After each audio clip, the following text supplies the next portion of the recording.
Kebino kembo wagigiri gabe nyere the small boy aka. Mu afro the small boy poverty ama hono gaga studio. Warrior from east, warrior flight poverty mu awonya ara. Onwe be artist obu na Nigeria. Release egwu onwe 100 and something thousand videos in one day. If the person get 20 million. When he na Lagos, those Ogene boys abia within the manwu anya mechi ha na-eme. See those boys. The boy na afford the Oja. See I have some no way buy ga studio. I got ebe ha na ga my ha ga na studio because he better for occasion. So that point, mo na go in a studio na camp like eba now na record egwu. Na my producer, I na-eme other egwu see ha bia. So muna skipping all that time na record. So the boy abia, ngwa my producer, ngwa skipping say ha. Can this boy try go there Jack I mamo skip asim no gaga. Say ha che go kai try I am gaga. So no no ga ho na I get wepia. Producer Jesse nani ana. Producer Jesse dey we kwere no o si kai pe wan ya we pe wan ha. Pe where this boy will liter Oja. For Oja.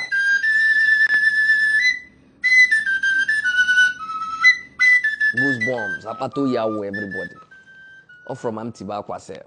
Tears of joy. Because I'm na with go something very unique. Usbuy no the Oja yamata go na mbogaga. You know, even my skipping no around that I am with ye. You know, so I am making her. The boy have for share the Oja. You know, I had this very excited. And later my producer be sit down. That is Jason where Paweaka. Dozigaria Hazia, and then when we would take that sweet melody one in Aba now.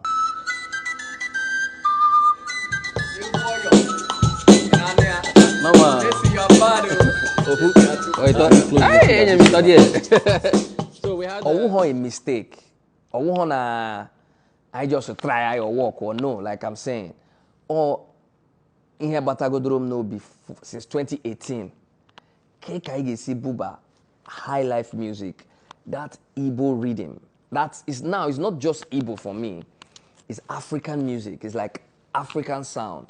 And one of the most painful parts in the whole project, I can't lie, the process a lot of our people, especially the Igbos, let's celebrate with that Oja. Biara Brukwe Ajobi.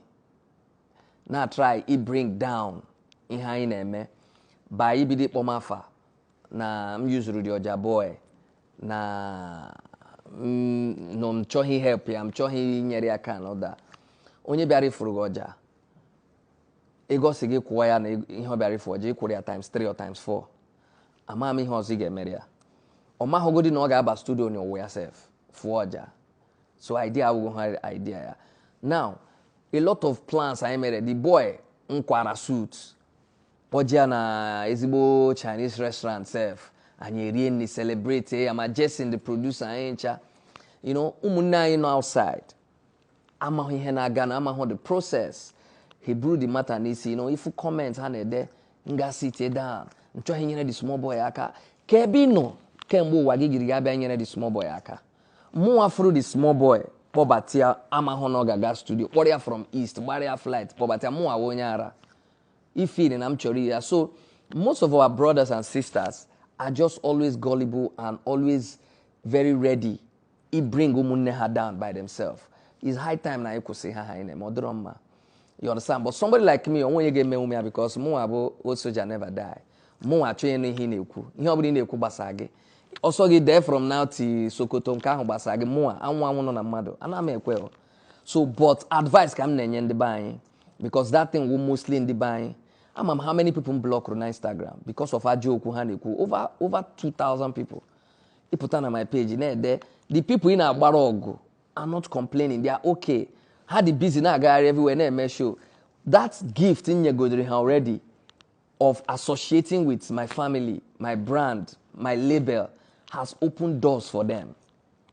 And you are sitting somewhere in one country because you have internet. In an insult. Process and you just celebrate in the buying. That was the only part he would tell him. But it did not bring me down or kill my morale or whatever. But I was happy that those boys themselves finally made it clear to people that it's not like they are fighting or they were even telling people not to fight for them because it was looking like they were the ones doing it. I was getting upset. I'm saying this for the first time. But at the end of the day, we celebrate African culture. And I'm happy na mandio chao mandio wanine celebrate kita all for anyone Igbo and anyone Nigerians and Africans.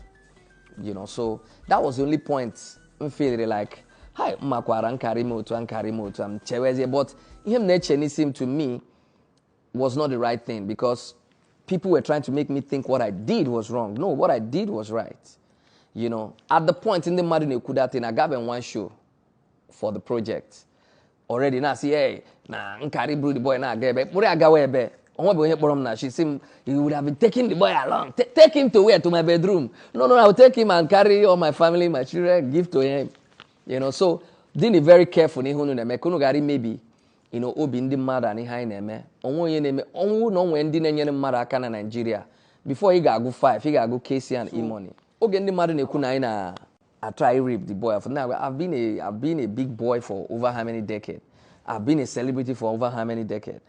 Say, can him try to put those boys out there to me, weigh him down. So this is an avenue to advise our people. Now I need to this show in high but I'll say thank you also with this opportunity to, didn't na kokwa mono na donka small motivation continue because I want to stop when we can gana. So keep it up.